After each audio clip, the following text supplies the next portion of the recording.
After your recent trial for hate speech, you didn't sound very repentant, very sorry. No, I'm not, you know. How can I be? I really said nothing wrong. And in the crazy Dutch jurisprudence, it's not even our law. I think I'm the first Dutchman who is convicted for something that is not in the law, because the judge decided that Moroccans, which as you know is a nationality, has to be seen as a race. The reason I said it was because 80% of the Dutch jihadis who go to fight in Syria are Moroccans. 80%. They are 22 times overrepresented in criminal offenses when it comes to street crime. 60% of the Moroccan youth under the age of 23 has been arrested at least once. So in any poll, it proved that the majority of the Dutch people agreed with me about the Moroccans. And the judge said, because of international jurisprudence, once again, not even in the Dutch law, that Moroccans had to be seen as a race. So if you in Holland, be careful, tomorrow say that you don't like French, German or Swedish food or people, you could be called a racist. Of course, this is ridiculous. I did nothing wrong, and that's why I will appeal this crazy verdict. Why do you think you've become so popular in the Netherlands? Well, you know, because like with, I'm not comparing myself with Donald Trump or anybody else, but, you know, the people are fed up with politicians ignoring the problems. The people are fed up by, if they say something about the influx of the mass immigration from mostly Islamic countries, what they really feel as a threat, what really is a threat, they are being called racist if they make a remark about, hey, this is not our country anymore. Those are common people. People who also want that refugees have to have safe shelter, but believe that why not, if people come from Syria and need safe shelter, why not go to find shelter in these rich Gulf states like Kuwait or Qatar or Saudi Arabia, where they have the same religion or ideology, the same language, the same climate, and billions of dollars to spend. So people want to have a safe refugee, but not coming here. And don't forget, and people are very angry about that most of the people who came to Holland were younger people, often young men, who crossed, before coming to Holland, 6 or 7 safe countries in order to be in Holland. If they just wanted to be safe, they would have stopped at Turkey, or maybe if you find Turkey unsafe, in Greece. The fact that they travel through 6 other countries, like former Yugoslavia, Macedonia, Hungary, Austria, Switzerland, France, Germany, Holland, is because they like our social benefits. They like our welfare state. They know which country to pick. They are not going to stay in Hungary or in Estonia. They come to Germany, to Holland. And people sense that those are not the real refugees. And our government has spent billions of euros to them, you know, and the Dutch people know. They have had in the last few years enormous tough austerity measures. Pensions were cut. The public health services for elderly people were cut. Enormous asocial tough measures. And at the same time, people saw, while the government had these enormous austerity measures, that the government spent billions of euros to asylum seekers who really were not asylum seekers, but migrants looking for a better life. And once again, Dale, I don't even blame the people for trying to have a better life here. I blame our government to allow it to happen, to not say enough is enough, you are not a refugee, and we have to defend our own country and close our borders. A country without a border, like Holland, because we are a part of the Schengen Treaty, we are not allowed to control our own border. A country without a border is like a person and a house without a front door. Anybody can enter and you cannot ask anybody to leave. So it's not a real country at all. And we have to get it back and people sense that that is what they want. De islam. Dat is toch wel even veel te simpel. Als je kijkt naar allerlei problemen die zich voordoen vanuit islamitische hoek, dan heeft de heer Wilders gelijk in en dat is door velen, volgens mij ongeveer alle partijen hier benoemd. En daar moeten we snoeihard tegen optreden. Dat moeten we blijven doen en daar zitten allerlei elementen in het islamitische geloof die daar aanleiding toe geven. Maar de werkelijkheid is dat die een paar honderd jaar geleden ook aanleiding waren vanuit andere geloven om op te treden tegen hun onderdanen. En het gaat mij om heel wat anders. Het gaat mij om het feit dat als wij dit soort radicale ideologische gedachten, maar daar wil ik nog wel niet mee meegaan, als het een ideologie begint te worden. Als dat gebeurt, hoe gaan we die dan bestrijden? Door onze eigen vrijheden en onze eigen waarden op te geven? Of zegt de heer Wilders met mij, wij gaan altijd zorgen dat die vrijheden, die gelijkwaardigheid van man en vrouw, homo, hetero, godsdienstvrijheid, dat dat bij de essentie van Nederland hoort en dat dat altijd ook door de PVV verdedigd zal worden. En als het antwoord op die vraag nee is, dan gooit u die culturele waarden waar Nederland honderden jaren voor heeft gevochten, gooit u zo in de prullenbak. De heer Wilders. Mevrouw de voorzitter, laat ik als antwoord op de heer Zijlstra het volgende zeggen. Er is een onderzoek geweest van een geleerde die heet Ruud Koopmans. Ik denk dat veel mensen hem hier wel kennen. Hij werkt als hoogleraar in Berlijn en heeft een onderzoek gedaan. En dat onderzoek is van 2013. En wat zegt dat onderzoek in 2013? Dat onderzoek zegt in 2013 dat 54,5% van de moslims in Nederland terug willen naar de roots, de basis van de islam. Dat 74% van de moslims in Nederland vinden dat er slechts één interpretatie van de Koran en de islam geldig is. 3/4. Mag ik een paar citaten uit de Koran voornoemen, mevrouw de voorzitter? Soera 8, vers 60. Maak voorbereiding tegen hen. Met wat gij wilt kunt ge de kracht van paarden om te terroriseren. Soera 47 vers 4. Wanneer gij een ontmoeting hebt met ongelovigen, houd dan op de nekken. En wanneer gij onder hen een bloedbad hebt aangericht, bind hen dan in de boeien. Soera 8 vers 39. Voer oorlog tegen hen totdat er geen verzoeking meer is en de godsdienst geheel toebehoort aan Allah. Ik kan zo nog een uur doorgaan. 74,3% van de moslims in Nederland vindt, volgens professor Koopmans, dat er slechts één interpretatie, dit is hem, wordt toegestaan. Meneer Zijlstra, als wij meegaan met uw cultuurrelativisme, gaat Nederland kapot en ik pas daarvoor. Dutch politician named Geert Wilders has produced a film that says flat out the Koran incites violence. Well, that hypothesis itself is inciting violence, as Mr. Wilders has been threatened and even denied entry to Great Britain. Here's a clip. Islam is superior than the Jews, than the Christians, than the Buddhists, than the Hindus. The only deen Allah accepts is al-Islam. And whoever seeks any other deen apart from Islam will never be accepted. You will take over USA. You will take over UK. You will take over Europe. You will defeat them all. You will get victory. You will take over Egypt. We trust in Allah.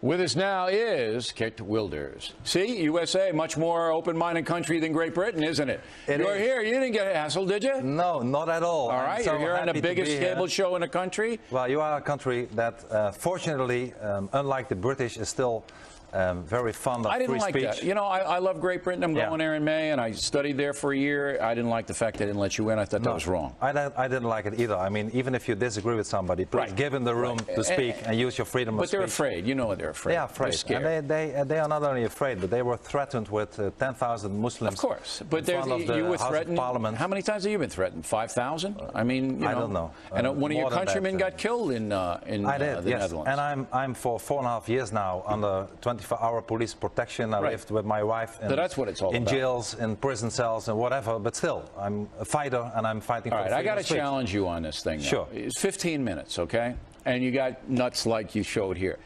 You know Bill Maher is? Bill Maher is an American comedian. He did a documentary film called Ridiculous Religion or something like that. I was even in that film. Okay. Now, anybody can make a 15-minute film about religion and make it like it's crazy and, you know, get those guys. You could do that on Christianity, Judaism, Buddhism, whatever. Couldn't you? No, not a movie like that. I mean, for instance, if you look at terroristic acts, of course it would be crazy to state that all Muslims are terrorists, because they are not. But almost all terrorists, unfortunately, are Muslims. So it would have been impossible to use. I didn't use actors in the film. I used real images combined with certain verses from certain surahs, and it would have been impossible to make that kind of movie about Christianity. And my point exactly is that when you look at the Islam, I'm not talking about the people, I have nothing against Muslims. Yeah, but when if you look at the philosophy... If you look at the ideology of Islam, it's a totalitarian ideology. But you don't spend much time in the documentary on the Quran itself. And again, you can take the Old Testament and the Bible and pull out all kinds of inflammatory stuff. And I'm saying to myself, what good is... Here's the bottom line on it, sir. What good is this? Most people know in the free world, not in the Muslim world, in the free world, most clear-thinking people know that worldwide terrorism is driven by Islamic fascism. People know that. Why do you, what good is you telling them again? Unfortunately, most people in Europe don't know, especially the political elite, the leadership in Europe. They don't know it. They are afraid. They are what the Arabs call dhimmis. They are afraid of the reality. If I tell you that even today in a European country, Great Britain, the country that banned me and sent me away after detaining me for a few hours, we have already today, when it comes to family law, Sharia courts functioning. I mean, this is Europe today. But you can't tell me after the London subways got bombed, after your compatriot got murdered in the street of Holland, after they blew up the train in Madrid, after all of these things happened, that Europeans don't know? No. They don't know? The European They're people, afraid. They're cowards. They are big, fat cowards. Okay, so this isn't going to change that. But the political elite is not acting. What we should do, we should be more proud of our own identity. We should be more proud of our values that are based on Christianity, so what do? on throw Judaism. Do you throw the Muslims out of Holland? I will not throw anybody out. Because you got a big problem over there, don't you? What I wanted to say is that the first thing we should do in Europe is to stop the immigration from Muslim countries. I wouldn't like to halt the immigration from Muslim countries. If you look at the demographics, if you look at the mass immigration, it is changing our society for the worse. Well, I don't. What's the percentage of Muslims? It's 10% in France. Population is 10% Muslim. Yeah. What is it in the Netherlands? Well, a little bit less. We have 16 million inhabitants, and 1 million out of them are Muslims. 100 years ago, it were 54 Muslims out of the population, and the numbers is not the only problem. The fact is that at the end of the day, we will lose our freedom, because Islam wants nothing else than to submit other people. They are not in our societies to integrate. Now, do they call you a racist like they call me here? Well, you know, they do, but it's very easy that if somebody is not playing the political correct tune to label him a racist or xenophobe, I am not. My party today represents the second biggest party in the polls in the Netherlands. Why? Those people are not racist. Those people are proud on their own Christian identity. They don't want the Netherlands to become an Islamic country. You wouldn't throw them out, but you'd stop the migration. I would stop the migration. I would not throw anybody out, except if they commit violent crimes. Of course, then we can say, well, you are not welcome anymore in this country. And this is really the first thing we should do. What are we doing now? We are, like the United Kingdom, we are bargaining away. We are appeasing. It's as if Mr. Chamberlain is again in office and not Mr. Gordon Brown. All you have to see is how many troops NATO in Europe sends to Afghanistan, and what Europe does, very small. All right, Mr. Wilders, we hope you stay safe. Thanks for coming in. We appreciate it. Pleasure to be here.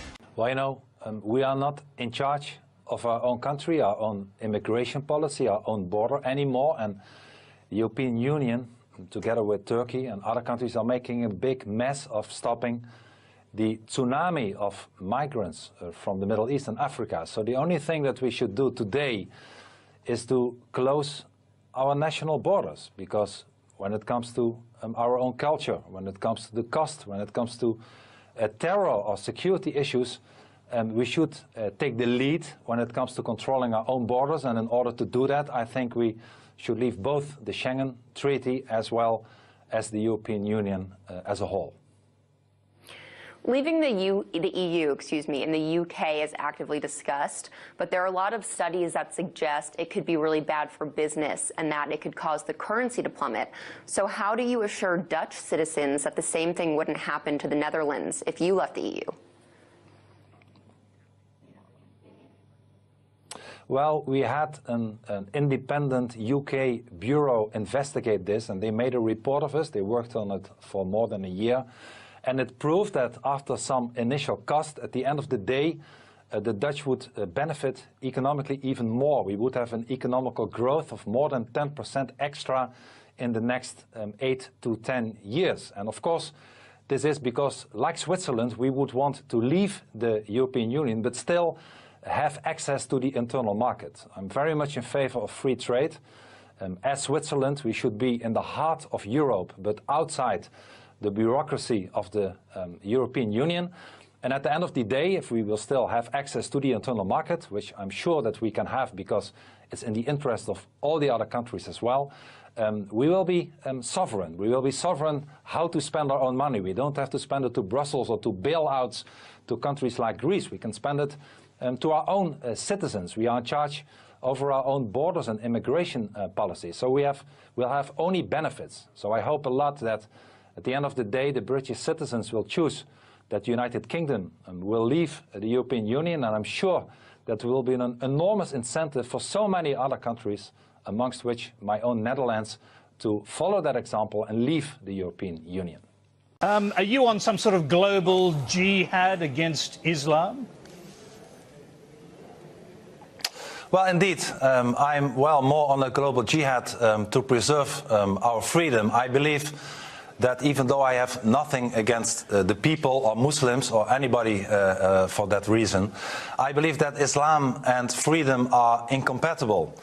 And I believe that the mistakes that we made in Europe in the last decades by allowing so much mass immigration from Islamic countries is a warning that if Australia is not vigilant enough to preserve their freedom, what has happened here might happen to Australia in the next decades as well. So very precisely, you plan to warn Australian audiences of what you see as the danger of Islamic migration, is that correct? Well, yeah, I believe that, once again, Islam and freedom are incompatible. Islam is, according to me and my party, not so much a religion as well as it is a totalitarian ideology. In Islam, there is not much room for anything else but Islam. Look how in societies today where Islam is dominant and prominent, how any non-Islamic person, whether it's a Christian or an apostate or a woman or a critical journalist, how they are treated. This is in a very bad way, often with the death penalty or imprisonment or all those kind of terrible things. And I believe that with the mass immigration to our free societies, our societies will change, and it will change for the worst. And I'm proud to say, and you are not a racist or a bigot or anything like that, if you say that the Netherlands, as Australia, is a culture based on Christianity, on Judaism, on humanism, and is certainly not, nor should it ever will become, a society based on Islamic values. We should fight it, we should stop it, we should be proud on who we are and define what we are not. I'm going to pick you up on some of those points in a little while, but what do you actually know about the Islamic community in Australia? What have you heard about what is happening here and Australian multiculturalism, which it seems to me could be quite different to multiculturalism in Holland? Of course that's the case. I'm not saying that it's exactly the same.